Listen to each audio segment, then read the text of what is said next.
Pemirsa, tambahan kasus positif COVID-19 di Denpasar kembali melejit pasca turun 2 hari berturut-turut.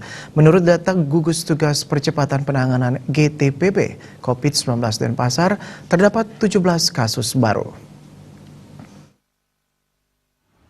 Juru bicara GTPP COVID-19 Denpasar, Idewa Gede Rai mengatakan dari jumlah tersebut 7 merupakan kasus baru, 9 OTG dan 1 PDP. Ia menjelaskan bahwa perkembangan kasus positif COVID-19 di Kota Denpasar kembali menunjukkan peningkatan. Dewa Rai menjelaskan bahwa jika melihat dari data kasus COVID-19 Kota Denpasar, saat ini memang perkembangan kasus positif kembali melejit. Ia mengutarakan klasternya cenderung berubah karena kasus baru berasal dari pelaku perjalanan dalam daerah. Klaster baru inilah yang patut diwaspadai bersama mengingat adanya mobilitas penduduk yang cukup tinggi di Kota Denpasar.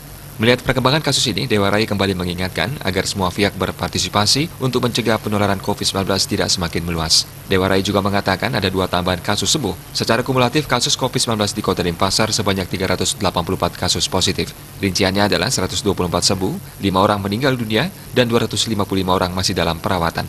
Sementara keberadaan orang tanpa gejala OTG hasil tracing GTPP secara kumulatif sebanyak 1.463 kasus.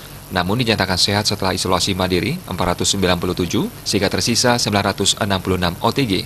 Orang dalam pemantauan ODP secara kumulatif tercatat 314 kasus, namun mereka sudah menjalani isolasi mandiri dan dinyatakan sehat sebanyak 276 sehingga masih tersisa 38 ODP. Pasien dalam pengawasan PDP secara akumulatif sebanyak 114 kasus, namun 39 orang sudah dinyatakan negatif setelah menjalani swab test, sehingga tersisa 75 yang berstatus PDP. Asmara Putra Bali Pos melaporkan.